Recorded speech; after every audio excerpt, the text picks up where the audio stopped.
I saw him, curled up, and I saw him. And I know when she left that hospital, he was not the same child. I saw him, so I can attest to that. Now tell us about those grandbabies. Trace, which is Darrell Hines III. He's 5 years old. He plays the drums, the piano, he sings. You can Google it. And then, and then my grandbaby Chloe, she is just the cutest little ballerina. I call her my twin. You can Google her as well. And then my new grandbaby, his name is Brandon II, but we call him Jake. So his name is Brandon. They call him Jake. We call him Jake. We always have nicknames. And Chloe is Sweetie and Sugar, and then Trace is Charlie. And nobody else can call him that but us. Okay, so now let's talk about you, the pastor. Let's talk. Let's address some of the things that I know a lot of women that are in ministry face. How do you deal with the cattiness from other women? Amen. Sister Linda, do I fool with that? I don't play. I don't play when it comes. I just don't. And they don't. And women don't even do that. They don't play with me because they know I'm not going to even go there. I don't have time. There are too many people that want to be right. Yes, ma'am. Come on. I don't play when it comes down to God's people. The Bible says, "Do unto others as you have." So I'm gonna treat you like I want to be treated. You're not gonna take me to a foolish place. Come on now. And the Bible talks about silly women, and I'm just.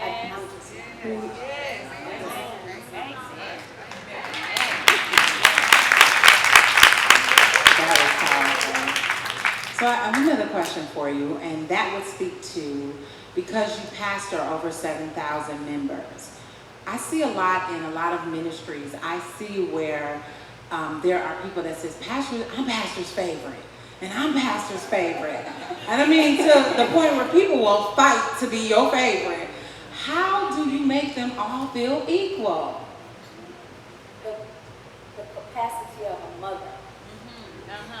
My children all think they belong. My grandchildren think they're belong.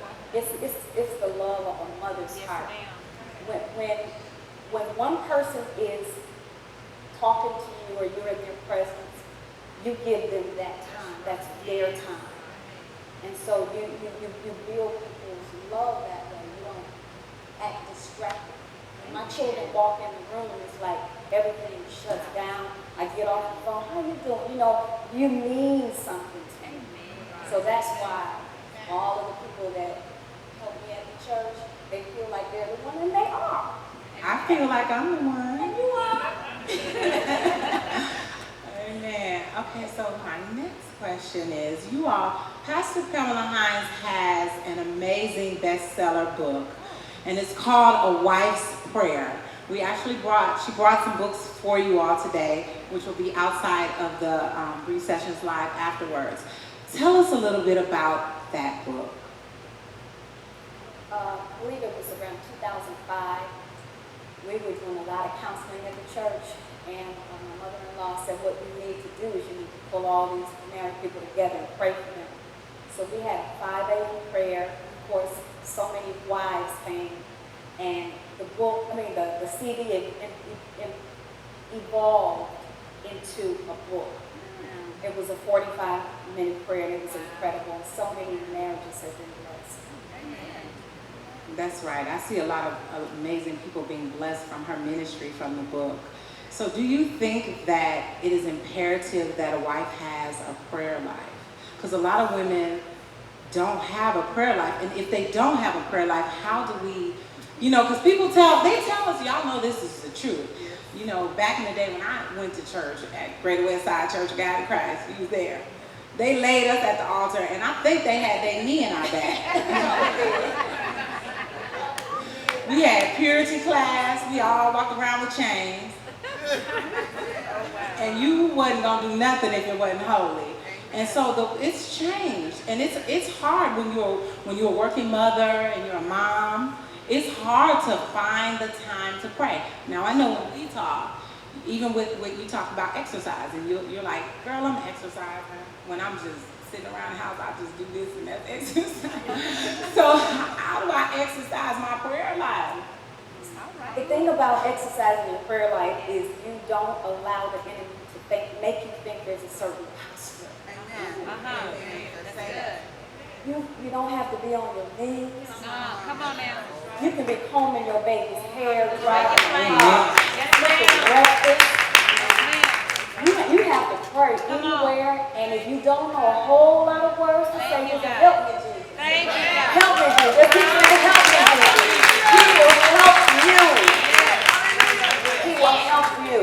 I say that so much around my grandson Trace, because he's really big, and I still try to pick him up. Help me, Jesus. Help you do what, Nana? Help me pick you up, boy. So if you don't know what to say, just say, help me, Jesus. And he will help you. Yes. I mean, it'll get down in your belly, and he will help you. So don't think you got to say, Lord, thus I say unto thee this day. You ain't going to never pray. Never. There are people, Jesus, he prayed while he was walking. Come on now. Yes, he did. Thank you, Lord. There are people that prayed up on the rooftop.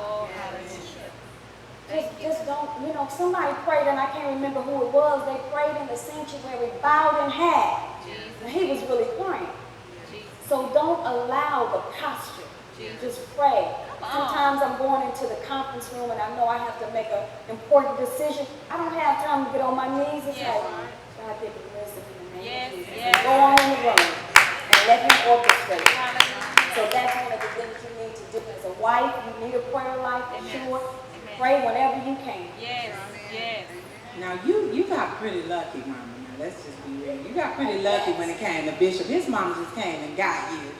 What about the single women in the audience tonight that's still waiting on Boaz? How should they pray? Keep your shirt up and your dress down. Well, no, I'm serious. Because men, they're not really looking for all of that if they can see it. Come on.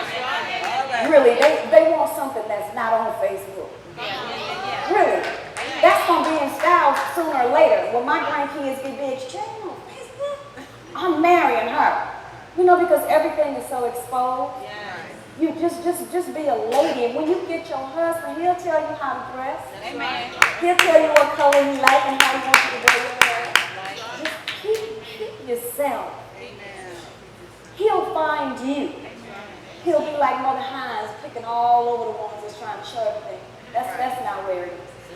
So just stay humble, stay holy, love God, stay focused, and he'll be like, what is something about this woman? You remember Rachel? And point, that's right. How am I going to know that this is the one? Because she's going to be serving, running all over the place. She's going to be thinking about you. She's going to have water pots on her head, feeding the camels, cooking for you. That's how she's going to be. Work with her Father. I think that when you are focused, when you are God focused, what I do know is that does draw the man of God to you. I know that's what happened with my boo. Amen. I love you. You already. They know you're my son. They know. We got I some. appreciate how you love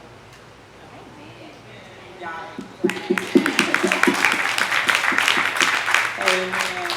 So, Mom, depression is really big in the body.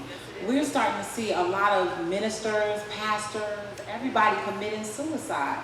But what bothers, a lot of us that are following people like that, because to find good examples is hard. What do you think it is that we are doing wrong as women, as people of God, that depression is hitting us in such a way? Because I see people that I know pray very hard. They seem to have the religious life down, I guess. But then next thing you know, they're on the news, they committed suicide. So what's happening in the body, and how can we as women become so strong that the enemy don't allow us to want to die? Because the people of God nowadays, they just want to die. They're not finding anything holy. My son DJ did a study depression, and it means the absence of light. So there are certain areas that you can have that you're not fully given to God, and it will cause you to go into depression. And until we become more sensitive to one another, you know, sometimes people come to church and they're broken, they're bruised, and they feel like they're not wanted. They feel rejected, but we're not sensitive enough to put our arms around somebody and say, "You okay? Are you doing all right?" We have to literally get back to that. I can't tell you how important it is for me and my husband to stand down on that altar on Tuesday nights, because when I hug people, it's just something about the sensitivity, and you can pray for somebody. So once we, start being more sensitive, I believe that spirit of depression will be broken, and also I believe that it comes to a lot of medications. Wow. Wow. I just believe that we're just a medicated, walking, dead nation. Really. So I believe that our food and the lack of love. Wow.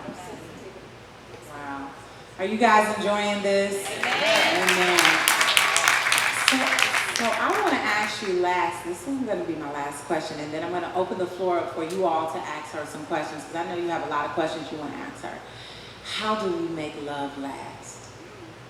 Because you have 36 years in grade. I'm on 15. I'm trying to get to where you are. It's called Victoria's Secret.